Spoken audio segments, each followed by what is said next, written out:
Dear ma'am and all, welcome to today's presentation.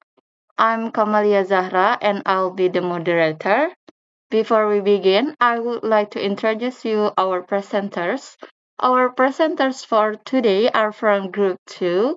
They are Mr. Purwanto and Bulkis Nuria, Naila Rahma, and Elsa Apriani. Today, they'll present about culture shock. We will start from Mr. Purwanto and then Bulkis Nuria and then Naila Rahma and the last one is Elsa. Without further ado, I'd like to welcome our presenters to start the presentation.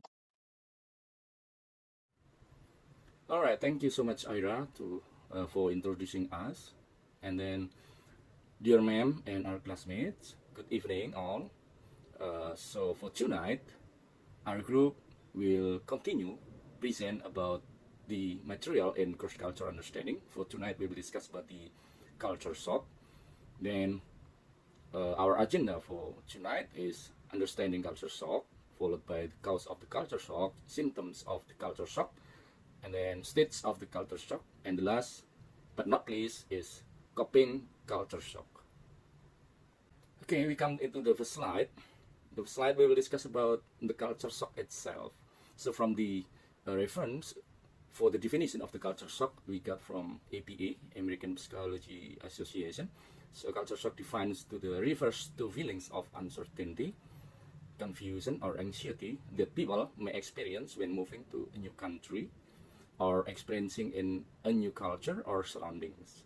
This culture adjustment is normal and is the result of being in an unfamiliar environment. So, dengan bahasa Indonesia, I'd like to say bahwa gegar budaya itu adalah kondisi di mana kita merasakan perasaan yang tidak menentu, kemudian kebingungan, bahkan kegelisahan, di mana kita berhadapan dengan situasi dengan budaya, tradisi, adat, bahasa, mungkin cuaca, kondisi demografi gitu ya, atau geografi, komunikasi dan sosialnya itu berbeda dengan budaya kita sendiri atau biasa yang kita tempati. Misalnya saya dari daerah A, kemudian saya menuju ke daerah B, itu biasanya akan terjadi yang namanya culture shock atau gegar budaya. Karena perbedaan itu tadi yang sudah saya sebutkan, mungkin dari adat, kemudian budaya, kemudian bahasa, bahkan termasuk iklim, kemudian sosialisasinya bagaimana, masyarakat sosialnya seperti apa. Nah, itu pengertian tentang culture shock sendiri. Now, we will discuss about the cause of the culture shock itself. Our group decided there are three main points that become the root cause of the culture shock itself. So the first is the cultural differences. So what is the cultural differences? The cultural differences defined as the involves the integrated and maintained system of socially acquired values, then beliefs and rules of conduct which impact the range of accepted behaviors distinguishable from one societal group to another. Jadi gampangnya begini, perbedaan culture itu adalah suatu sistem di mana satu tempat dengan tempat yang lain itu akan memiliki perbedaan tentang norma-norma atau nilai-nilai, kemudian keyakinan-keyakinan dan peraturan-peraturan atau aturan-aturan yang tentunya itu akan berpengaruh terhadap perilaku masyarakat setempat. Jadi hal yang wajar apabila kita berpindah atau bertempat tinggal di suatu lokasi, di suatu tempat yang berbeda dengan tempat yang kita tempati, itu akan ada perbedaan-perbedaan budaya, perbedaan norma, perbedaan-perbedaan keyakinan, kemudian aturan-aturan gitu. Yang tentunya itu juga akan berpengaruh tentang bagaimana masyarakat sekitar itu bersikap, bertindak, dan berperilaku. Nah, ini merupakan salah satu sebab di mana ada culture shock. Sebagai contoh mudahnya, misalnya seperti ini. Biasanya kita di culture kita, seperti di negara timur gitu ya, itu orang yang usianya lebih tua itu biasanya kalau laki-laki kan dipanggil mas, kalau memang dia perempuan biasa dipanggil mbak gitu. Nah, apabila kita ke western itu kita akan ketemu namanya culture shock, di mana anak-anak yang usianya di bawah kita itu mereka akan memanggil kita itu hanya sekedar nama gitu. Dan itu pernah saya alami. Jadi pertama kali saya ke western itu ya jujur di dalam hati tuh ada kaget loh, kok begini gitu. Jadi karena memang perbedaan budaya itu tadi, jadi itu mempengaruhi tentang bagaimana perilaku atau tata cara dalam suatu society gitu. Jadi perbedaan itu terjadi karena perbedaan adat dan budaya yang tentunya setiap negara, setiap daerah pasti akan ada perbedaan-perbedaan tentang budaya itu. The second one, it's about the individual differences. So this aspect refers to the differences in personality and the ability to cope with the new environments. It also includes demographic variables such as age, sex, socio-economic class, and education.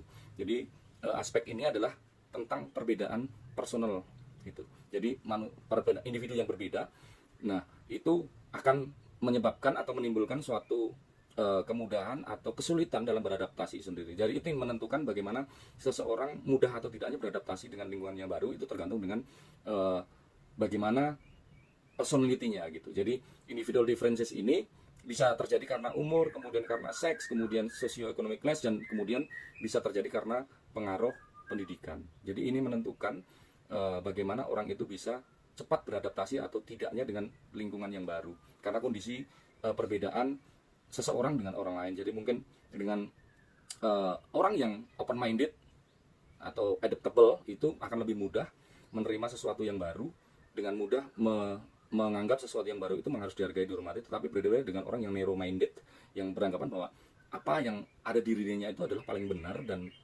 dia tidak menerima perbedaan dari orang lain. Nah, itu akan menimbulkan kesulitan dalam beradaptasi terhadap lingkungan yang baru. Alright, the third we will discuss about the sojourn experience. So the term of the sojourner refers to individuals who travel abroad to attain a particular goal within a specified period of time. The expectation is that these cultural travelers will return to their country of origin after completing their assignment. So I'd like to say in bahasa Indonesia, jadi mereka adalah orang-orang yang pergi ke suatu daerah itu, kemudian tinggal dalam waktu yang tertentu dalam rangka mencapai sesuatu tujuan. Contohnya misalnya pertukaran pelajar internasional. Jadi mungkin dari Indonesia pergi ke Australia, ke Western, dalam waktu tertentu, kemudian mereka menimba ilmu, kemudian dibawa ke negaranya untuk diaplikasikan di negaranya. Nah, ini juga sangat berpengaruh terhadap culture shock ini. Apabila kita tinggal di suatu lokasi yang baru dengan adat yang baru, kemudian apalagi dengan weather yang baru, cuaca yang baru, itu pasti butuh waktu untuk penyesuaian. Nah, ini penyebab yang ketiga itu biasanya terjadi culture shock adalah bagi orang-orang yang berpindah dalam satu lokasi atau suatu tempat yang baru dalam rangka mencapai satu tujuan tertentu. Ini berbeda dengan mereka seperti refugee, pengungsi, ataupun mereka imigran. Kalau mereka biasanya tinggal dalam waktu yang lebih lama. Kalau imigran dengan refugee ini, mereka karena berpindah ke suatu lokasi mungkin karena ingin menyelamatkan diri, atau memang tujuannya adalah pindah di tempat yang baru, seperti itu. Symptoms of culture shock. Culture shock can produce a range of symptoms, which can vary greatly from person to person in terms of scope and intensity. This may include being homesick, feeling helpless, feeling isolated, disorientation, lack of concentration, irritability, sadness, sleep or eating disturbances, and paranoia. Culture shock atau gegar budaya dapat menghasilkan berbagai gejala yang sangat bervariasi dari orang ke orang dalam hal ruang lingkup dan intensitas. Di antaranya adalah 1. Being homesick. Being homesick yaitu dilanda perasaan rindu akan suasana rumah atau kampung halaman, sehingga menimbulkan rasa kesepian di tempat kita merantau. Maka dari itu, tidak jarang apabila seseorang pergi ke luar negeri, ia tetap akan selalu mencari makanan yang berasal dari negaranya. Kemudian ada feeling helpless. yaitu ditandai oleh emosi yang kuat, terutama rasa tidak berdaya, tidak terkawal, atau merasa terperangkap. Yang ketiga adalah feeling isolated, yaitu perasaan tidak bahagia karena tidak melihat atau tidak berbicara dengan orang lain. Contohnya adalah seseorang yang selalu bekerja dari rumah membuatnya merasa semakin terisolasi karena kurangnya interaksi dengan orang lain. Yang keempat ada disorientation, yaitu kondisi mental yang berubah di mana seseorang yang mengalami ini tidak mengetahui waktu atau tempat mereka berada saat itu, bahkan tidak mengenali identitas dirinya sendiri. Biasanya ditandai dengan terlihatnya sulit berkonsentrasi, bergerak lambat dan tidak pasti, mudah gelisah dan kesal. Yang kelima ada lack of concentration, yaitu kondisi ini sering ditandai dengan kurangnya konsentrasi pada seseorang, kemudian mudah emosi dan kemudian mudah tersinggung. Yang keenam, irritability, yaitu sifat mudah marah bahkan terhadap hal-hal kecil sekalipun. Yang ketujuh adalah sadness, yaitu merasa sedih atau murung dalam menanggapi kondisi duka atau keputusasaan atau kekecewaan, dan jika ini berlangsung secara terus-menerus, hal ini dapat menjadi beban depresi. Yang kedelapan adalah sleep or eating disturbances, yaitu suatu gangguan yang membuat seseorang makan sembari tertidur atau yang biasa disebut dengan tidur berjalan. Kedengarannya memang mustahil hal ini, tetapi kondisi ini benar-benar ada. Yang ke-9 adalah paranoia, yaitu masalah psikologis yang ditandai dengan munculnya rasa curiga dan takut secara berlebihan terhadap orang lain, sehingga sangat mengganggu untuk segala aktivitas kita sehari-hari. The 4 stages of culture shock. First, the honeymoon stage. The first stage is commonly referred to as the honeymoon phase. That's because people are thrilled to be in their new environment. They often see it as an adventure. If someone is on a short stay, this initial excitement may define the entire experience. However, the honeymoon phase for those on a longer term move eventually ends, even though people expect it to last. Jadi, ini adalah 4 tahapan atau 4 fase dalam culture shock. Yang pertama adalah fase honeymoon atau tahap honeymoon. Nah, pada tahap ini biasa disebut dengan tahap bulan madu. Ini karena umumnya kita akan merasa senang ketika kita berada dalam budaya atau lingkungan yang baru.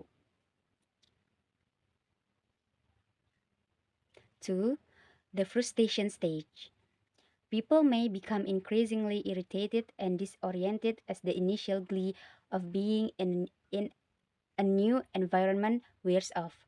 Fatigue may gradually set in, which can result from misunderstanding other people's actions, conversations, and ways of doing things. As a result, people can feel overwhelmed by a new culture at this stage, particularly if there is a language barrier. Local habits can also become increasingly challenging, and previously easy tasks can take longer to accomplish, leading to exhaustion. Nah, tahap yang kedua adalah tahap frustasi. Nah, seiring berjalannya waktu, fase honeymoon atau fase bulan madu tadi sudah mulai memudar dan kita mulai memasuki fase frustasi atau tahap frustasi. Nah, ini disebabkan karena kita mulai jenuh dengan lingkungan dan budaya yang baru, yang mana budaya ini jauh berbeda dengan budaya kita yang kita miliki atau kita alami sebelumnya. Nah, ini bisa diakibatkan oleh kesalahpahaman tentang tindakan, terus percakapan dan perilaku orang lain dalam melakukan sesuatu.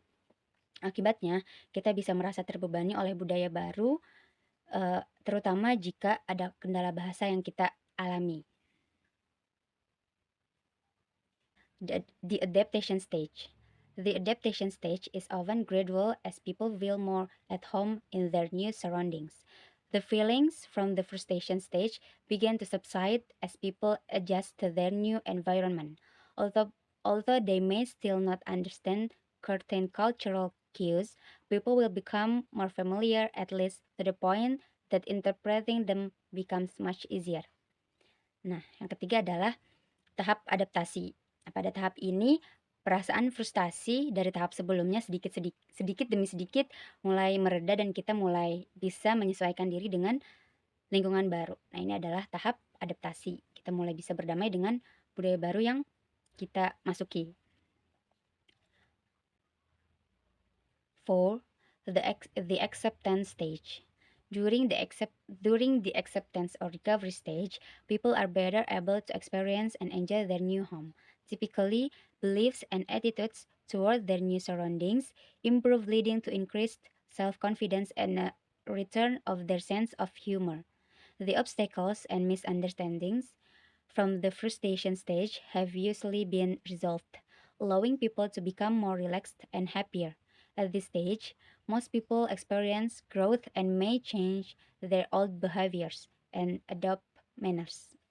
Nah, pada tahap yang terakhir atau tahap yang keempat, ini dinamakan tahap penerimaan. Nah, pada tahap ini kita mulai mampu menikmati rumah baru ini. Kita pun mulai mengalami banyak pertumbuhan dan sedikit banyaknya hal ini merubah kebiasaan lama kita dan kita mulai mengadopsi tata krama budaya tersebut.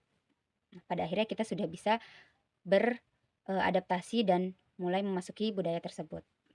So hi everyone, I'm going to continue the matter before. I'm going to talk about coping culture shock. The first one is be open-minded. Don't include in talk of home, constantly comparing it to the new surrounding. Write a journal of your experience. Don't seal yourself off. Be active and socialize with the local. Be honest, ask for advice and help. Talk about and share your culture background. So jadi di sini tuh ada coping culture shock. Coping culture shock ialah mengatasi konflik yang muncul akibat situasi. Nah, situasinya itu culture shock. Jadi gimana sih? Ini saya akan menjelaskan gimana mengatasi culture shock begitu. The first one tadi ada be open minded. Ya, jadi kita harus lebih open minded tentang kita harus mempelajari juga suatu tempat atau lingkungan yang akan kita tempati. Kita harus mencari semuanya, be open minded. Harus menerima perbedaan culture, itu penting. Second one is don't include in talk of home. Jadi jangan memanjakan diri dengan rumah gitu. Jadi Anda tuh jangan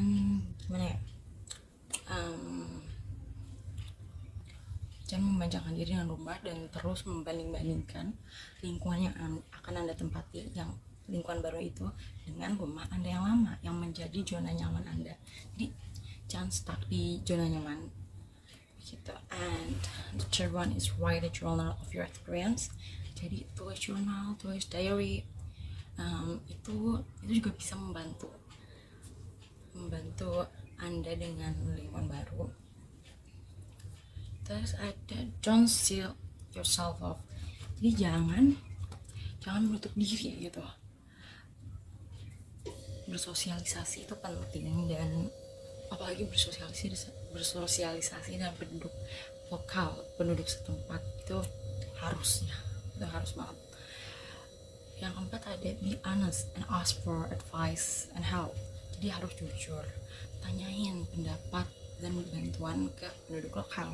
Anda pasti akan meminta bantuan, entah itu bantuan hal kecil atau hal besar. Misalnya kamu tiba-tiba sakit atau apa, ya kamu akan meminta bantuan lokal yang ada di sekitar kamu, bukan yang misalnya rumah kamu jauh. Example deh, kalau misalnya rumah kamu ternyata pindah ke luar negeri, ya nggak mungkin dong keluarga kamu langsung detik itu juga membantu kamu dari Indonesia ke luar negeri. Itu sangat jauh dan perjalanan juga waktunya harus berjam-jam atau mungkin berhari-hari. Jadi mau tidak mau kamu harus bertanya dan meminta bantuan ke penduduk setempat, penduduk lokal begitu. Jadi jangan malu, bertanyalah. Dan yang terakhir, the last one is talk about and share your cultural background. Berbicara dan share about your cultural background. itu jadi kamu ceritain apa sih culture kamu di negara kamu atau di daerah kamu, bagaimana mengaplikasikan culture-nya, apakah ada perbedaan culture-nya gitu. Itu seru sih. Seperti culture tuh banyak banget, ada makanan, ada even misalnya kita di Indonesia kita pakai, kalau di toilet ya maaf, itu pakai bidet ya kan, yang disemprot, dan di luar kita nggak ada, kita pakai tisu doang. Itu culture shock banget.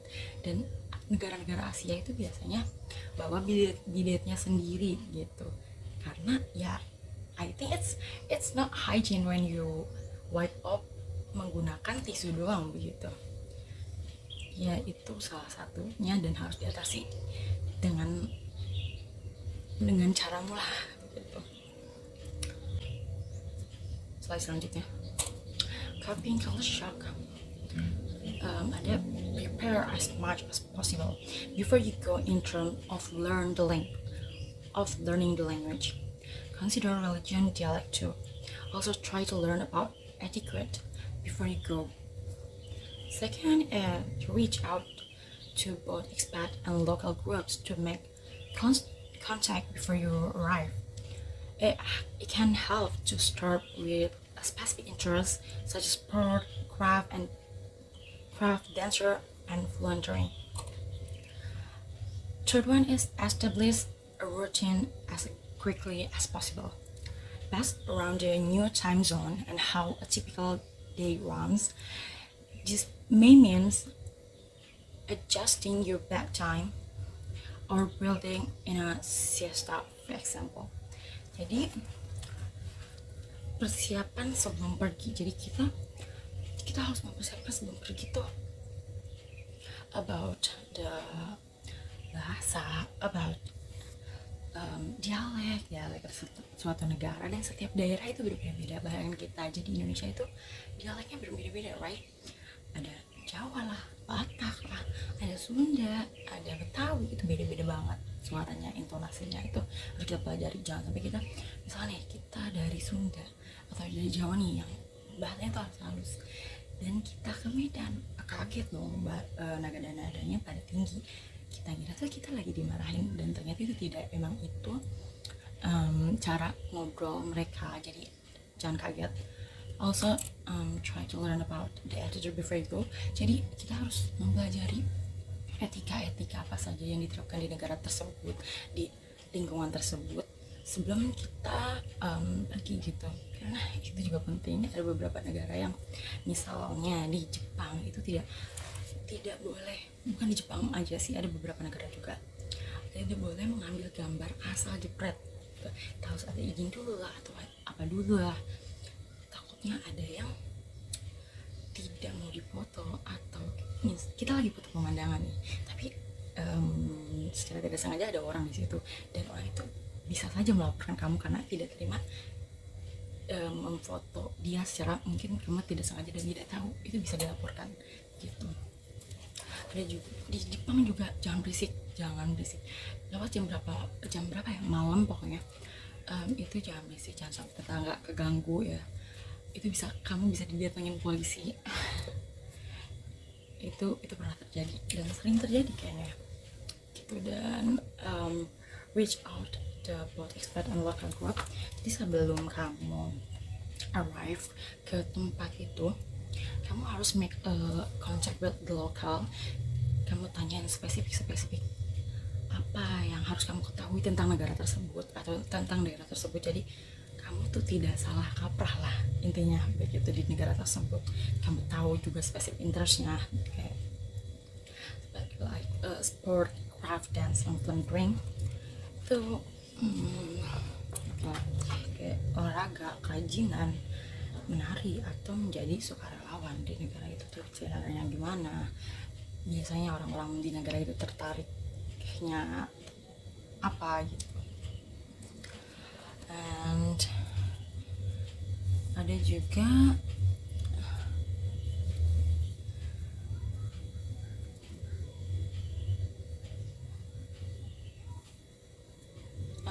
as traveling or working as quickly as possible.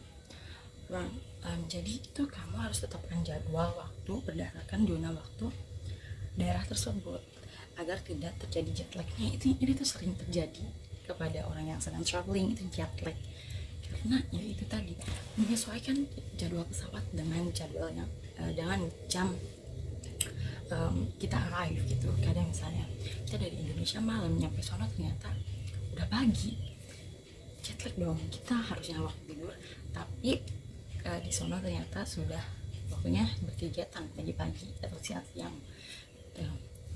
Jadi atur waktu agar traveling kamu atau kunjungan kamu ke negara itu tuh terjadwal, tertata dengan rapi, dan terjadi jet lag atau something.